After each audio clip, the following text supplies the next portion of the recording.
Welcome to our special webinar series today, The Hero's Journey.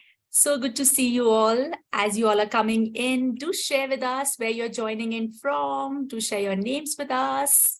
I am Kiva from Team Coacharya, and you can see we have with us our host of today's webinar, Avril, and our guest for today, Venerable Tenzin Namjong, here with us. We welcome you all, and as you all are coming in, I am going to just quickly share my screen as well with you all.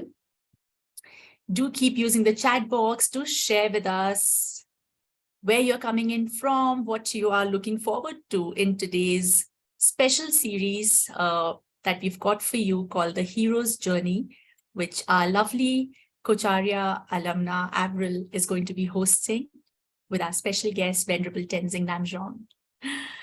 So before I hand it over to Avril, I am going to just take a minute to introduce Avril and Venerable Tenzin for you all. As you can see on the screen as well, Avril is a mindfulness coach and a best-selling author. She's worked with several corporates. She is somebody who I think whose hero's journey you'll recall from last month. It all left us super inspired. And so we thought, why not have Avril come in and bring in more people from different spaces to share their hero's journey with all of us. So today she's brought here with us a special guest, Venerable Tenzin Namjong. He was born and raised in Hawaii and received a BA in philosophy from Princeton University before embracing the Tibetan Buddhist tradition. Today with Avril, he's going to be sharing with all of us his hero's journey. Thank you so much, Venerable Tenzin, for taking the time out for us. We're truly honored.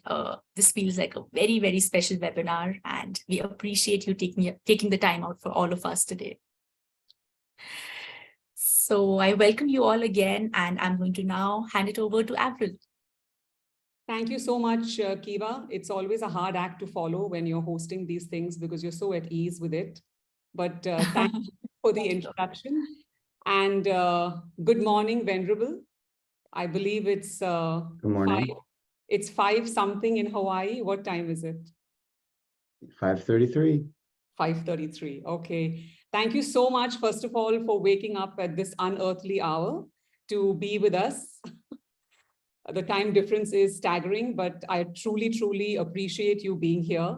So good evening, good morning, good afternoon to everyone on this webinar. Thank you so much for joining us on this series called The Hero's Journey.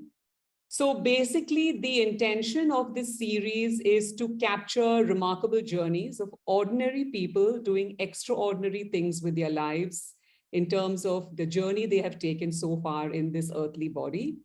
And for us to understand the travails and the kind of journey they have had, and maybe for us to seek inspiration from their journey.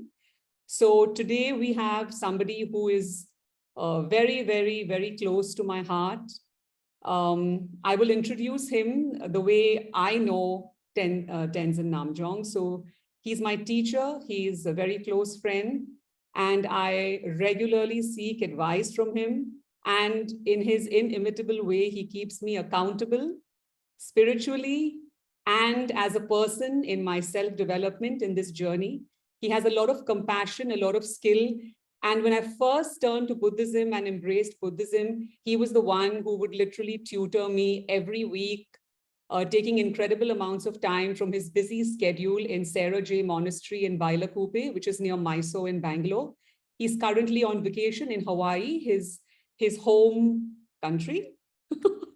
And he's with his mom. And so that's why it's really early for him. And he's been kind enough to do this with us. And so I'll just tell you a little bit. He was born as Matthew Passion. That was his name before. Now he's Venerable Tenzin Namjong. And he's been studying in the Geshe program in Sera Jey Monastery in Mysore in South India since 2007, and received his full ordination vows in 2011 from His Holiness, the Dalai Lama. So welcome everybody. We have a short Q&A, so you can get your questions ready. I must tell you something that I've noticed about Venerable Namjong. He's incredibly intelligent and incredibly witty. And so, and we can see some sort of tree of life behind him, which is quite intriguing. So without further delay, okay. So I told you he's quite witty. So without further delay, I'm going to hand it over to you, Venerable. So would you like to say something before we start our questions to our eclectic universal audience? Sure. Just hello and welcome to everyone. Thank all of you for taking time out of your busy schedule to come and listen to me. Thank you to you, Avril, to all the good folks at the Coacharya for hosting this event. And yeah, we'll try. Let's have a nice discussion. All the intelligence and wit, maybe it's not fully woken up yet, but you know, let's try. Thank you, Venerable. So let me start with asking you the question. Can you tell us in your own words, what is a hero's journey for you? How can you relate with our theme? Yeah, so of all the questions you sent to me earlier, this was the one that I had to do the most research. So the past couple of days, I reviewed the Odyssey by Homer. I reviewed, one of my friends sent me the 12-step hero journey described by Joseph Campbell. And I was like, oh my gosh, I don't really think I'm that kind of hero, the one who against all odds, slays the demons and, is the big hero in the sense of winning over all these, frightful enemies. So for me, yes, when we talk in the kind of cultural tradition that we were brought up in, there's this idea of the hero who has the amazing skills and prowess and talent and cunning and strength. And, they overcome all of the obstacles that are laid out in front of them and sort of win, right? They're the victor. And, in our culture, especially, in this day and age, this has been sort of accelerated. We see it in popular, movies and stories. And even in the world, there's a kind of winner takes all. And in any kind of given field. So I used to play sport, a bit. I used to play tennis. And even like in a tennis tournament, right? We think about, the one who wins the Grand Slam, the one who wins Wimbledon, one who wins all these major tournaments. But in any given tournament, there's 64 people who enter and only one winner, right? So in my own journey, yes, I have, left home. I'm on my own odyssey. And at the beginning of the journey, I was thinking, right, got very inspired by my gurus, the Dalai Lama, other great masters. And I thought, okay, I'm going to follow in their footsteps and all these major goals of liberation, enlightenment. I said, yeah, okay, I'm going to go for it. I'm going to do it. As then I took a few steps, then you realize, wow, what a major undertaking that is. And in my own space, I've had to have this balance, right? We have these very lofty aspirations, but as we go along the path, there also has to be some sense of being gentle with ourselves and to have this thought that, okay, everything is okay as things are now. And, for me, or when we look, those people, in the Wimbledon or whatever, There's only going to be one winner, right? And so if we set as our such a tight goal that, okay, I have to win, and maybe, not only I have to win Wimbledon, but I have to be the greatest of all time, right? These three, Roger Federer, I'm sorry for the tennis analogy, but Roger Federer, Nadal and Djokovic, right? Now they're all kind of neck and neck. They've each won like 19, 20 of these Grand Slam tournaments, right? And so the more we set up for ourselves that, I have to be the hero, the greatest of all time, then the mind becomes very tight, right? And so for me, yes, having these greater goals of, liberation, enlightenment, yes, but also in the present, to have the space not to put too much pressure, on myself to be the best in the world, to be, an enlightened being. That is something I've tried to integrate in the past few years, right? And especially, you see, there's one great Tibetan master who says, when we practice with fantasized expectations, we'll only get fantasized results, right? So, yeah, we can have those big goals out there, but on the day-to-day basis, right? What do I do today? When I interact with this person, how do I interact with them? That's going to, bring benefit, and try to be in the moment. So that's what I'm trying to balance. There's this thing, especially, I think some of it also depends in the sort of East and West view of ourselves, and in the West generally there's a lot more emphasis on the individual, versus in the East a lot more emphasis on the collective. Yeah. So especially trying to overcome a little bit of my cultural training, where the individual is number one, and personal accomplishment trumps all. Well, we have our story of the Odyssey and Odysseus. Many of us know, right? After the Trojan War, he's then returning home, and it takes him 10 years. Yeah. Well, he is the hero, but in his party, he's the only one who made it home, right? All of the rest of his the people in his army, they all perished, right? And so we're holding that up as the example, but how that happens, the story of maybe some of you not so familiar, but you all heard of the Cyclops, right? So at one point, Odysseus is with the Cyclops, and he's he's trapped in the cave with the Cyclops, and has to use his kind of cunning intelligence to escape. And part of it, he did a little smart thing. He said that his name was No One, right? So at one time when he attacks, he blinds the Cyclops with a spear. Then the Cyclops actually was so strong, he put a boulder in front of the cave so that people couldn't escape, Odysseus and his party. But since Odysseus had said, my name is No One, then when he gets attacked, he's yelling from the inside like, oh, no one is attacking me. No one is attacking me. So the other Cyclopses who are outside, they think, oh, okay, no, yeah, he's not being attacked. So that they don't come to his aid, right?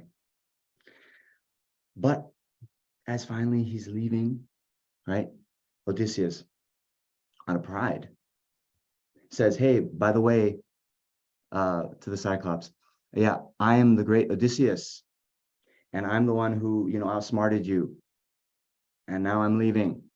Ha ha ha, right? The pride, the hubris. Well, because of that, then Cyclops, his father was Poseidon, the god of the sea, tells his father. And so then the god of the sea then makes all the, the shipwrecks and all this stuff. And that's how the rest of the party perishes, right? So, sorry for for the Cliff's Notes on the Odyssey. But in any case, because of the high sort of emphasis on the individual and the individual accomplishment being, number one and most important, and now Odysseus has this great epic written about him, right? Then that can also involve that we get the pride. We have this thought of the I am most important and those around me less important. And this itself also can be an obstacle to the sort of highest expression of our individual potential, right? Yeah. So that's also something I'm trying to work through, right? And how this plays out is this this concept of self-inflation, right? I think there's a famous study done, and they asked American college professors, right, to assess their own skills. 94% of American college professors think they're above average, right? Right? So, in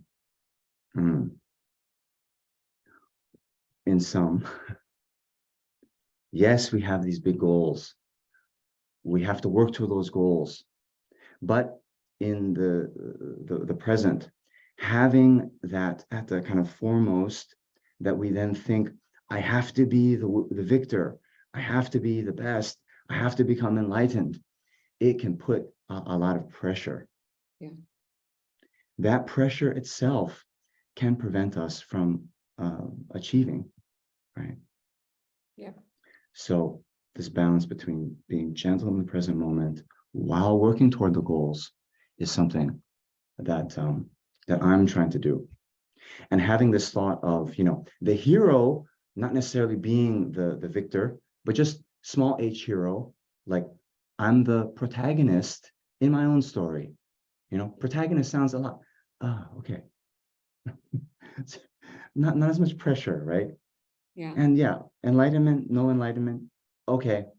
I'm just trying to get through the day the best I can. Yep.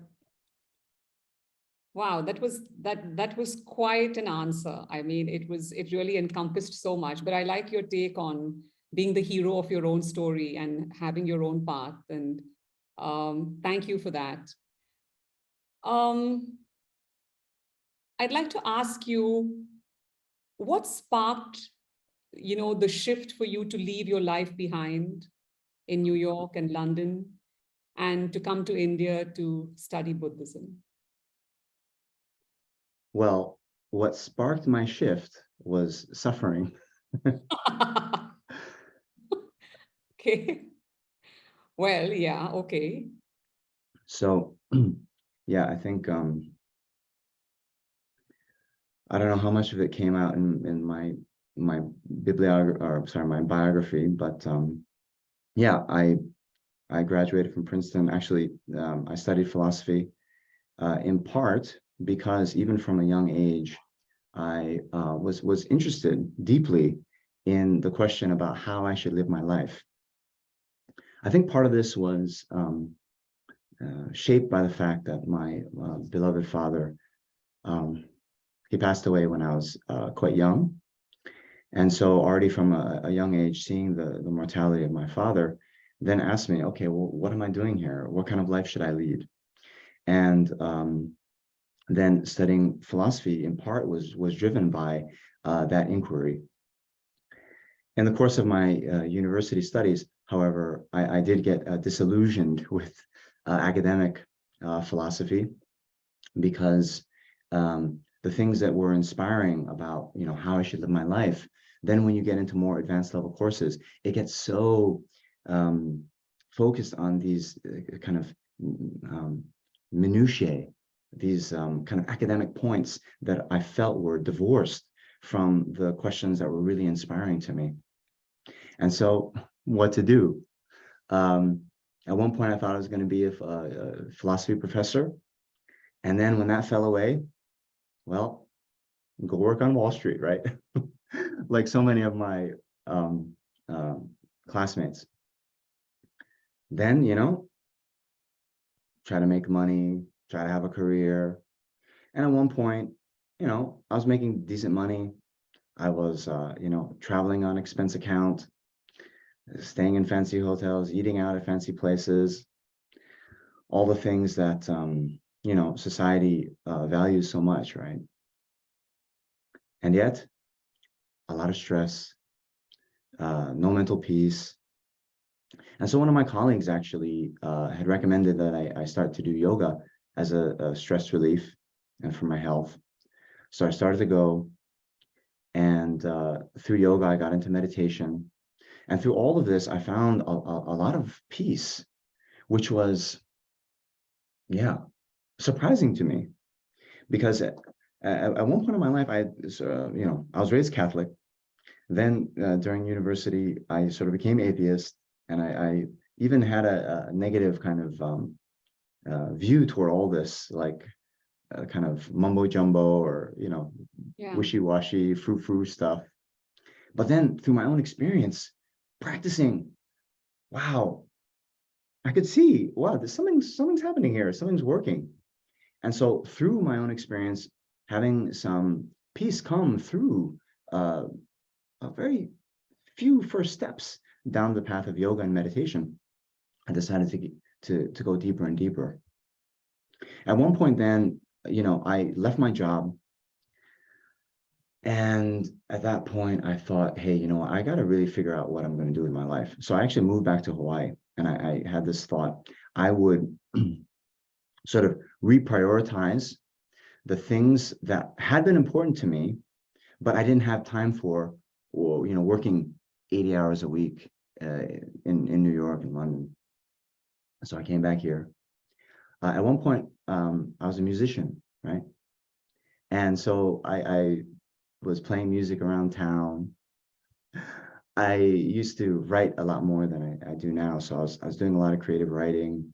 I was just trying to kind of reset and see what life, where it's going to take me with my own interests, and not put any pressure, not have any agenda, but just be, just live.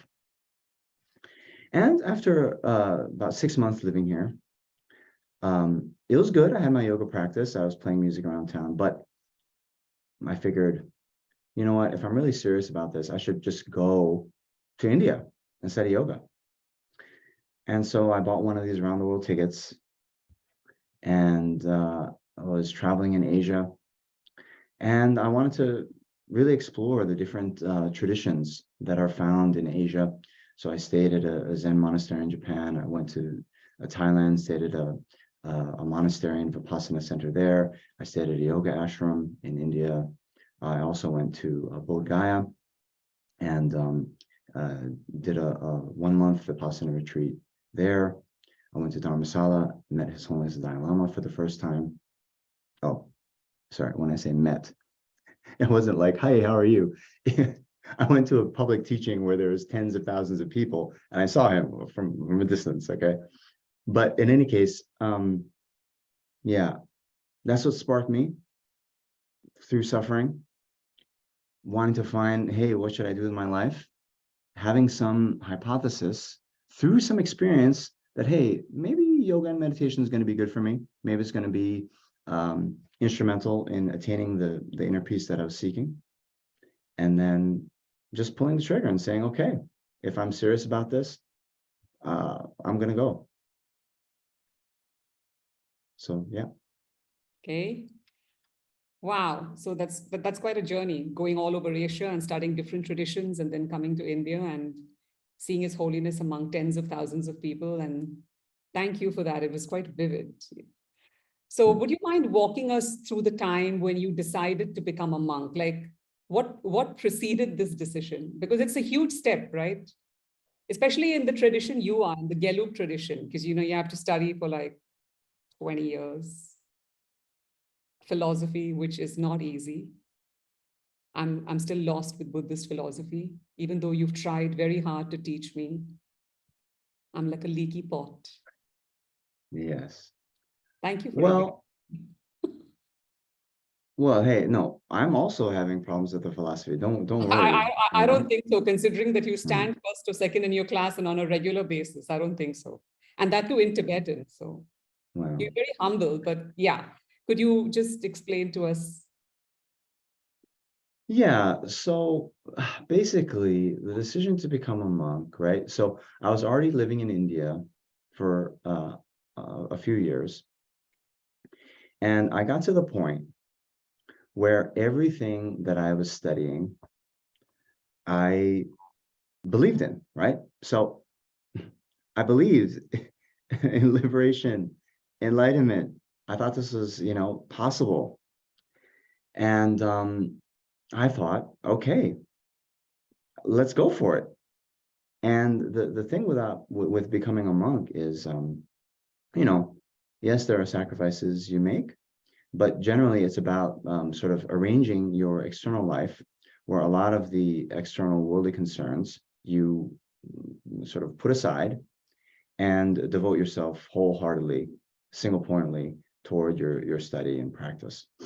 And I thought, well, let me take my best shot at trying to become enlightened in this life.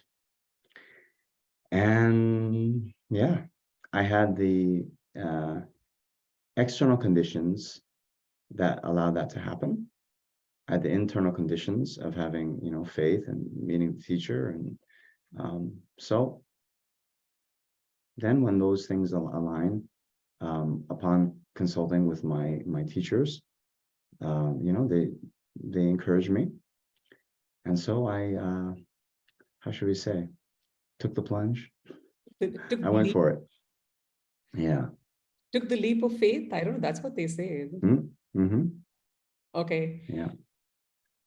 So once you took your vows with His Holiness, the Dalai Lama, what were the most challenging mind shifts that you had to make? The mindset shifts that you have to make? Yeah. So, it's not just after I took the vows, but I think all of us, one mind shift that we have to make when we talk about personal development. I read once that all of personal development is, focusing on the long term versus the short term, right? Yeah. And so in a lot of the kind of personal development literature, you'll hear about this marshmallow test, right? Where in the 70s in Stanford, they basically, get these 4 and 5-year-olds, they put a marshmallow in front of them. They say, okay, you can eat this marshmallow, or you can wait 15 minutes and then we'll give you 2 marshmallows, right? And then they assess who chooses to eat now or who later, and then they track these people, and the people who could wait, and they had all these fantastic results in their life, right? So of course now even this test has been sort of called into question, but just this concept, right, of the short-term gain versus the long-term, right?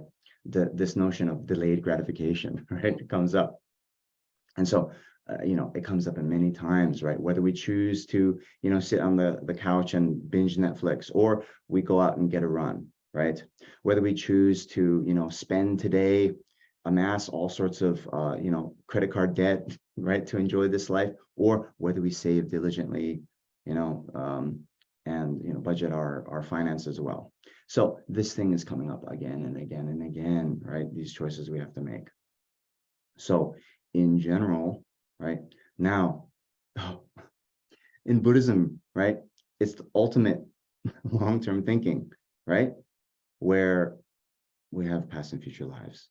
So even this life, it's just, we might live to be 80, 90, but our future lives, right? Then we talk about liberation, enlightenment, all these things, very long-term. Yeah. So those are the goals we set. Yet again, this thing that I'm now coming to, right, with the short term.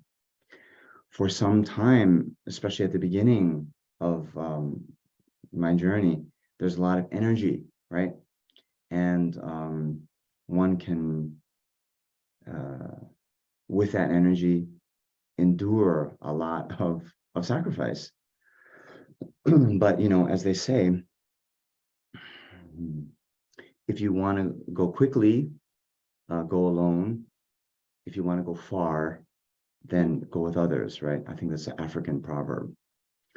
So at the beginning, having all that energy and that spark of inspiration, it takes you quickly, right? But the longer I go on my journey, then I'm recognizing more and more the importance of having a good support network around you, right? And so some of that, you need some joy, some human connection, just to achieve some kind of balance and to feel that, hey, it's not just, you know, self-mortification and enduring all this pain and suffering now, but oh yeah, don't worry, in the future, some future life, then you'll be okay, you know? Yeah. So here I am, vacation in Hawaii, right? We got to relax. We got to know, even, you know, taking the long-term perspective, right? To know when to allow yourself to take a break. Yeah. And to enjoy. So that and that has been the greatest sort of mind shift. Okay. And now coming back and even being like, how do I balance these two? Yeah. That's what I've had to deal with, and I'm still struggling through it. You know? Yeah. Yeah. Hawaii seems a good deal for now. Yes. Even though we're still in samsara, but it's, you know, it's everybody's favorite place to go to. So, Venerable, being one of the leading teachers in Tushita, where you kind of lead a lot of retreats, especially for people who are coming in for the first time into the experience of a Buddhist retreat in Dharamsala, what do you see as most people's, or what do you think is people's main challenge in life that they're looking for an answer to when they come to a place like Tushita on a retreat? Well, I think most people, they're having the same kind of question I was having, and that is, what am I doing here? Like, how do I live my life? What are my goals? What's the meaning of all of this, right? And you know, a lot of the people these days at Tushita, it's very inspiring. About 40–50% actually are Israeli. Oh. And as some of you may know, in Israel, they have mandatory military service when they're, you know, 18, 20, like this. After their military service, they're given a small stipend, and then many of them go traveling with that before they start the university or career or whatever. And so many of them, you know, they're young, they've had this very intense experience in the military, and they're just trying to make sense of things. And so, you know, you come, maybe you hear that Buddhism has a sort of framework to make sense of life, and they come very open-minded. Excuse me. They come very open-minded, wanting to, you know, find some answers. So that's, I think, what's driving most people. Do you think that happiness is a major portion when you say, what am I doing here? When you're saying, what am I doing here? So is that, you know, they want more meaning in their life, and could happiness be a part of that because they're still searching, or what do you think it is? Well, for sure. this is a question that everyone is sort of playing out in their own minds, right? How to balance the kind of short-term happiness with a more long-term kind of sense of fulfillment. And you've been to Dharamsala, you also know. So Tushita is a little bit above Maklarganj, and then in the back is this place called Dharamkot. Yeah. And in Dharamkot, there's also, you know, many parties that go on. Really? So you know, some of the people, right, they're, especially on the beginning of the path, these are some questions they have to figure out. So they'll even go to the 10-day retreat, and then the day it's out, they'll go back to the party, right? So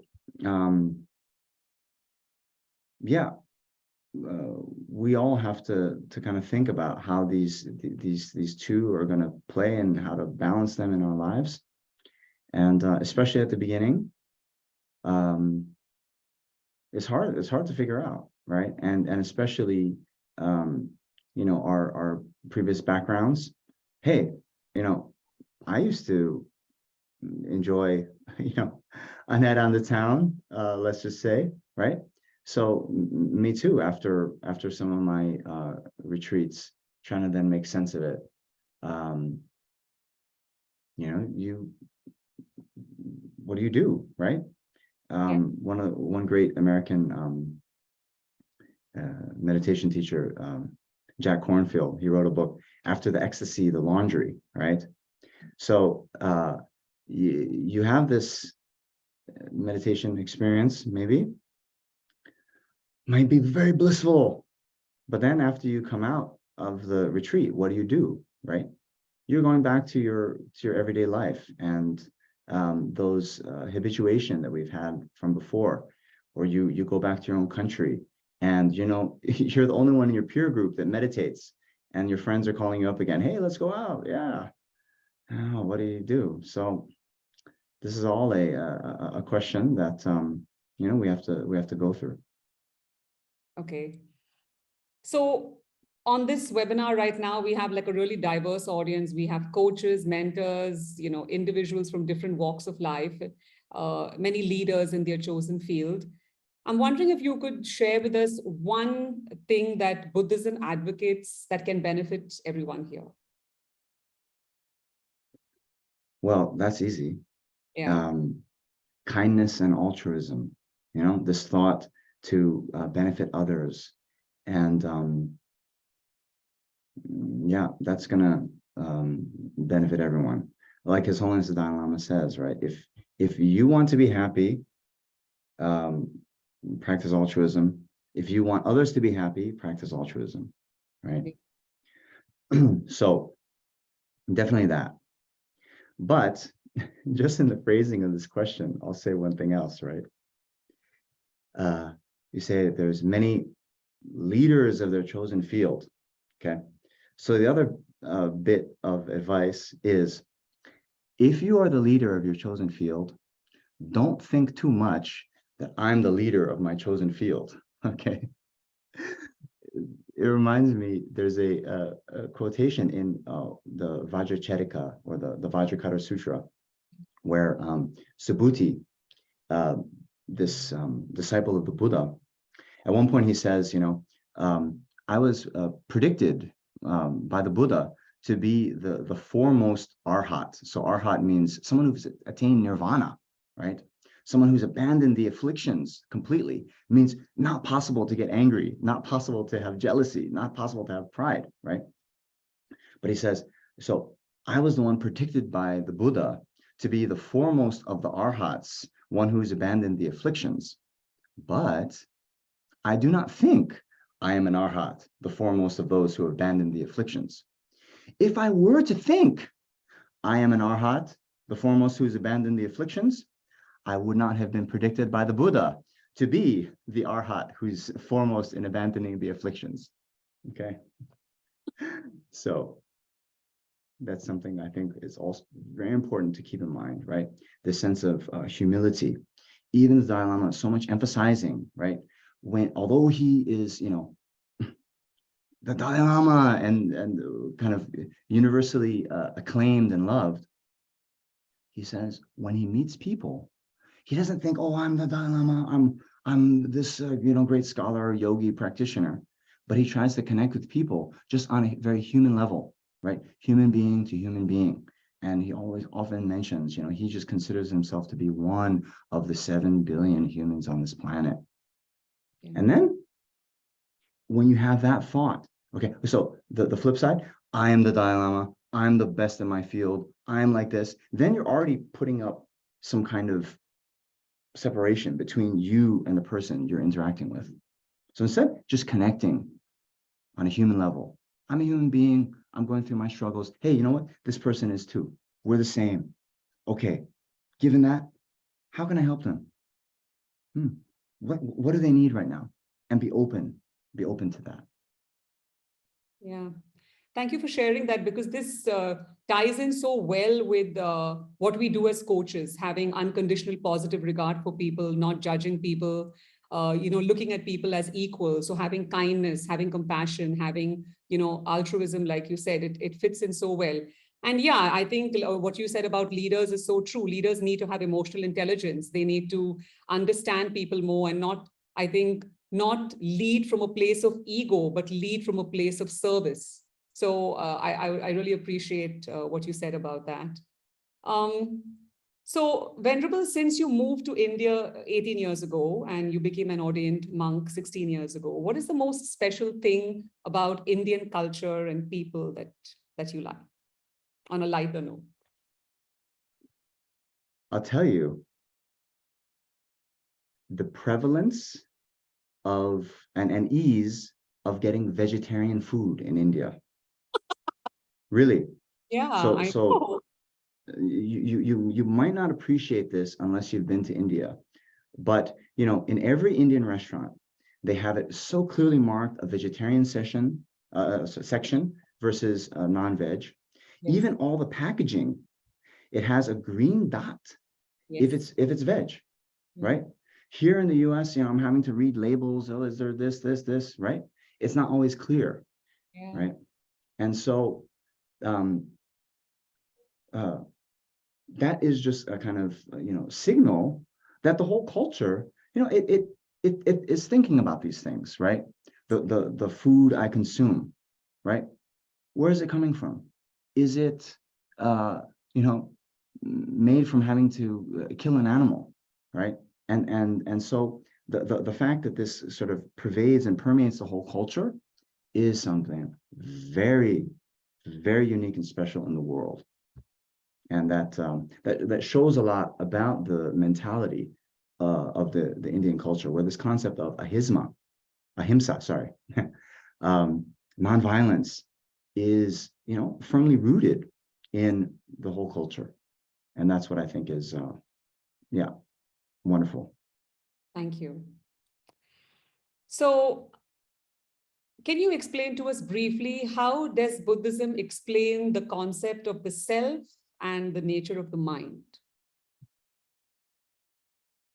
Yes. Okay. Well, we don't have so much time, so I'll say something, just give you a taste. But one thing you have to keep in mind in Buddhism is there's always this concept discussed about the 2 levels of truth, right? So there's the conventional truth and the ultimate truth, okay? So the conventional truth, just think of it as what the world, so those people not even trained in any philosophy, any philosophical system, right? So what they generally accept, right? So in general, cars, tables, you, me, all of these things exist. And they exist like we would normally conceive them. Someone untrained in philosophy, how do they conceive? Do you exist? Yeah, I exist. I'm here, I'm talking, I'm sitting, I'm in Hawaii, right? I woke up early. Oh, I got nervous before the talk today. Okay, all these things, no problem. That is conventional truth, okay? And so whether we talk about the self, whether we talk about the mind, so the self is just how on the conventional level, just like we normally think, right? We're a person, we are, changing, growing, developing. hopefully. And, we get upset. We are, encountering various obstacles. We are suffering. We're sometimes happy, right? All that. The same. Then when we talk about the mind, okay, the mind is the experiencer, right? We can, there's different types of mind. We have the positive states of mind. We have negative states of mind. Okay, all that same. When we talk about the ultimate level, then it gets a little bit more complicated philosophically. And without getting into that, there's 4 tenet systems within Buddhism. Of course, there's the Tibetan tradition, Zen tradition, Theravada tradition, all these things. But one thing that is clear and accepted by all the Buddhist philosophical schools is this self, or even the mind. It's not as fixed as we sometimes think it to be, right? So it is, impermanent. It is changing, right? And so part of the change, is that means it can develop, right? If we, train our mind in a certain way, we can have, different results in the future. And that, I think, for all of us is a very important thing to keep in mind, right? Again, in the kind of personal development literature, in pop media, right? We have, the Stanford psychologist Carol Dweck talk about the fixed mindset or the growth mindset, right? So sometimes we have this fixed mindset. Oh, I'm not intelligent. I'm not, good. I'm not a good public speaker. All this stuff, right? And we can kind of crystallize that conception of ourselves, or even, with others, right? Oh, I don't get along with that person. Oh, I don't feel connected with that person, right? So even this we can sort of cling on to as being the truth. Yeah. But that's the fixed mindset. But the growth mindset is, hey, all these things can change, right? I'm not a good public speaker now. I can develop. I can get experience. I can learn how to do this better, right? Or learning languages. I didn't know how to speak Tibetan 20 years ago. We can do it, right? Or even in our relationships. Hey, I'm feeling a bit, like my relationship with my friend. Oh yeah, we've kind of drifted apart a bit. Well, you can pick up the phone, call them, and work on the relationship. So all of these things, right? It's in our hands, right? Yeah. And so that's very important to keep in mind as we go on our journey of personal development. Thank you, Venerable, for sharing that. So for my last question, before we open it for Q&A, a hypothetical question. I mean, it's going to happen one day, but for now it's hypothetical. If it were your last day on earth, that's what I meant by it's going to happen one day. If it were your last day on earth, what are the 3 things that you would want everyone to know so that they could be better people, either personally or professionally, from from a holistic point of view, like from a... Yes. Okay. So I actually, as I was thinking about this question, then I got a bit stuck because, I got stuck on the fact, like, wait a minute. If you were just to ask me, what were the 3 things you want everyone to know to make them better people? Okay. Then you say, if it were your last day on earth, what were the 3 things you would want people to know? And I'm like, wait a minute. There's no difference. There's no difference. Yeah. Right. So in part, because, as a Buddhist practitioner, I'm thinking every day about my impending mortality. Probably all the things I wanted you to know, hey, I've already said in the last 49 minutes, I'm not saving things for the end. Right? But probably one thing that I haven't mentioned, and since there are a lot of coaches out there, one thing I haven't touched on yet is just this this thought that I think would be very helpful to be very attentive and present to what people need. And in my own sort of short career of, teaching or trying to guide people, I've really learned that people, sometimes they don't need the answer, right? They're coming to you for advice. They don't need the answer all the time, right? Yeah. And, sometimes, so there's a great podcaster, Derek Sivers. He said, if knowing the right answer were enough, we would all be billionaires with six-pack abs, right? So, sometimes it's not the answer, but we know the answer, but we need to build a system of habits where we can, go and, make steady progress toward that goal, right? But even putting that aside, sometimes people just need to feel listened to, right? People, they're explaining some problem. They don't want to be lectured, oh, you should do this, this, this, this. They just want to air it out and talk, hey, I'm going through this difficult time. And they want someone to really listen to them and be present with them, and not be, checking on their phone or whatever. They just want to feel heard. And they want that human connection. They want to feel that this person they're talking to really empathizes with their situation, And so, sometimes people, they just want to be hugged and told everything is going to be okay, right? So to be present, even when you're going into your coaching session, and really think, okay, what does this person need now? How, and I come in with a fixed view, like, okay, oh, this, here's the answer to your problem. Here's the solution, right? To be open to that. Yeah. I think that's something, we can all work on, and it will actually make these relationships better. Yes. Yeah. Yeah, definitely. You nailed it. I mean, that's exactly what we as coaches learn, to support people, not to give advice or not to tell them, because they already have the answers. So thank you for touching on that. I'm just going to move into a few questions that I can pick up. Kiva, if there's anything, you can just let me know. I'm just going, anti-clockwise, or not anti-clockwise, but I'm scrolling down, up. So the one, I think it's Sangeeta. Sangeeta Mathur says, respected Tenzin sir, curious to know what dilemmas you faced in your journey and what helped you to overcome them. Thank you. So Venerable, you can answer that. Could you answer that, please? You're on mute. Sorry, I muted myself.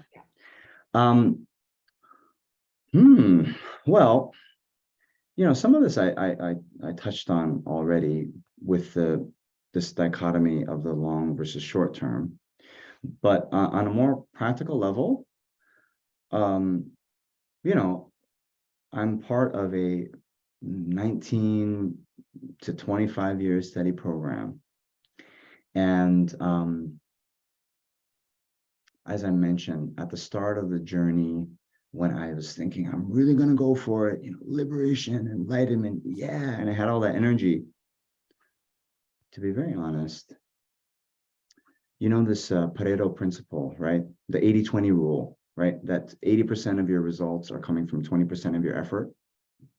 Now, when I look back, I was still in that 20% where I was on that, exponential uptick, right? And I was learning so much, I was developing so much, I could see progress so easily.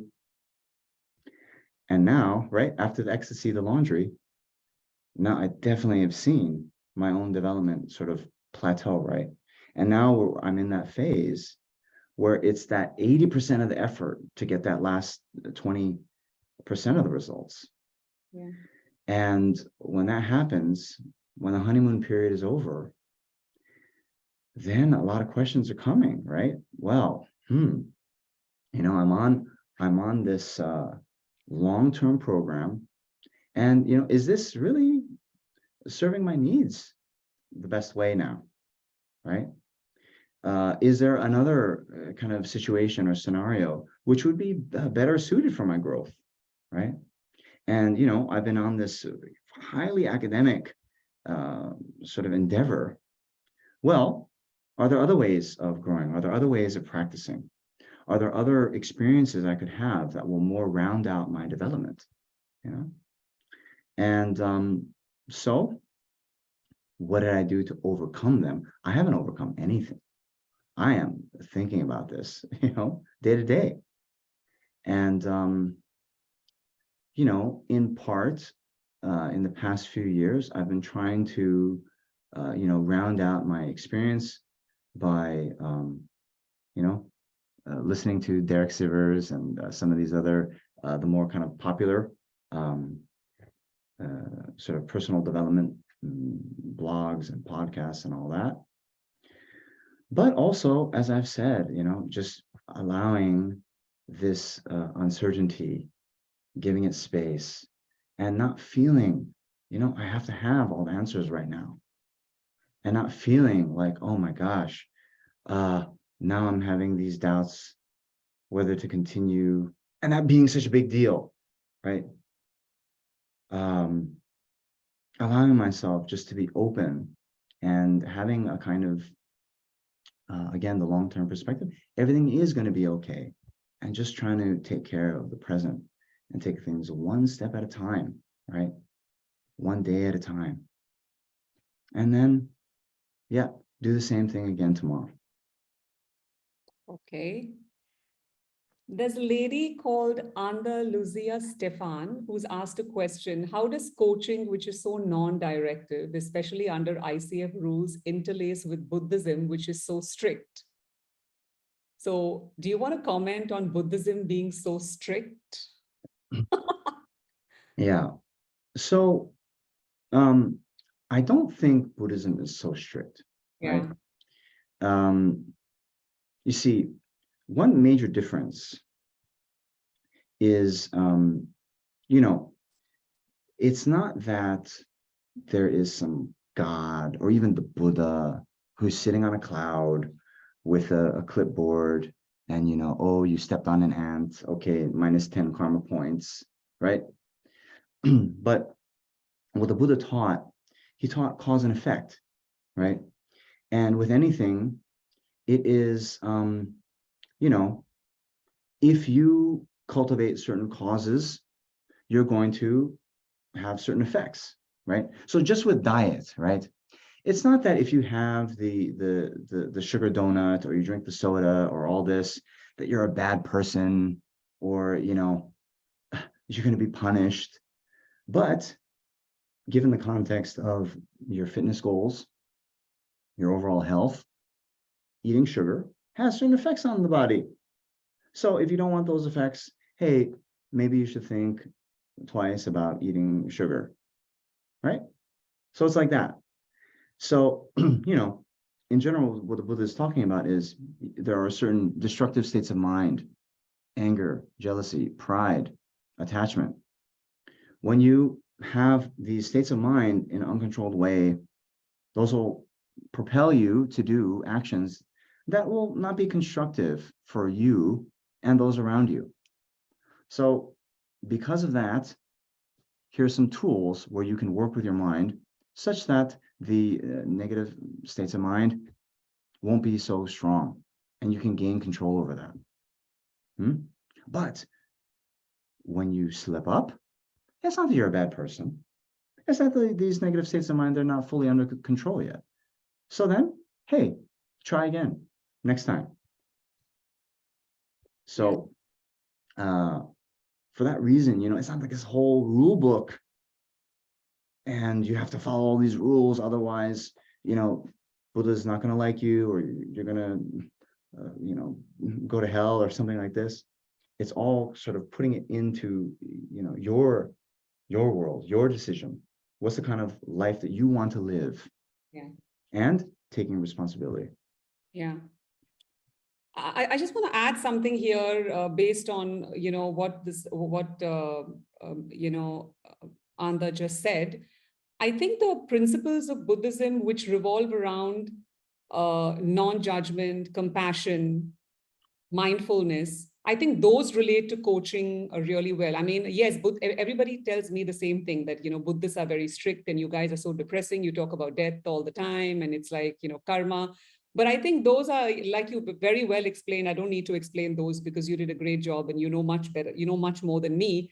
But I was just thinking about the opposite side of, what the Buddha spoke about and how, the components of love and compassion, that fits in so well with coaching, because we need to be compassionate. We need to be non-judgmental. We need to have mindfulness and awareness to like you said, like when you go into a coaching session, to partner with that person against dictating to the person or providing a solution or telling them what to do. So I don't know whether that answered your question, but I think you got two sides of it, Anda. So I hope that that helps. I can't see any more questions, but a lot of, appreciation for you, Venerable, a lot of appreciation and a lot of, great comments about you. And I think I'll hand it back to Kiva. It's been fascinating talking to you. I mean, interviewing you. We've had many conversations, you and I, over the last 12 to 13 years. But it was fascinating. And I feel really, really honored that I got to share you with the rest of my coaching fraternity and everyone at Coacharya. And I hope that everyone was benefited by this. And Venerable, like you always say, would you like to dedicate the merit of this to all sentient beings? Sure, yeah. So thank you, Avril. Thank you, Kiva, sorry. And all the rest at Coacharya, all those who have tuned in, thank you for your time. And I did see one more thing in the chat about some practical things for altruism. And the main thing, right? Of course, we have to try to have really put ourselves in the other person's shoes. And when we do that, then this feeling of altruism can come more. And to also think of the interdependent nature of all the relationships, right? So in some way, right, I'm the lecturer, but even having this lecture depends on people coming to the lecture, right? And you being a coach, you're depending on your mentee, right? So even recognizing this, it can sort of help bridge that gap of, me up here, you down there. We're all interdependent. We all depend on each other in ways big and small. So then, and knowing also that everyone is going through their own difficulties, right? And, yes, the Buddha talks a lot about suffering. Well, there is a lot of suffering in the world. Let's be honest. It's not always, rainbows and, sunsets on the beach, right? And so just, recognizing and thinking of the own struggles you've gone through when you meet someone, hey, they're going through their own things. So now I have the choice. How am I going to interact with this person? And am I going to make their life a little bit better today in the small ways that I can? And choose that. Wow.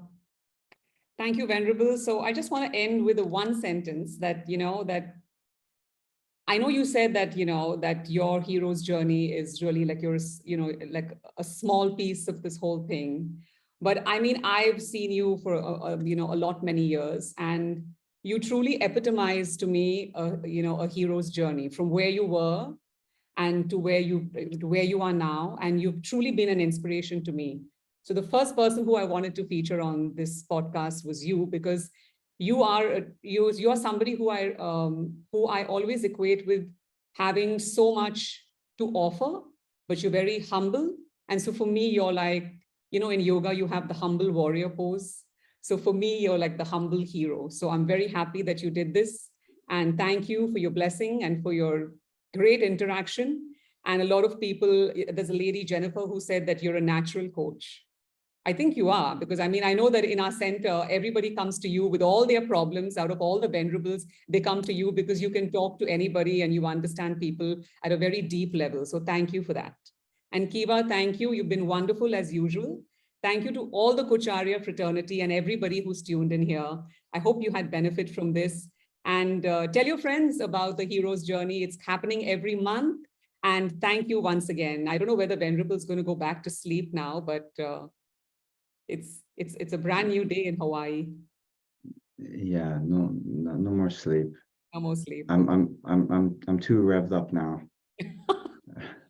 Thank you, Venerable. So thank you for the kind words, Avril. Thank you for all who've attended.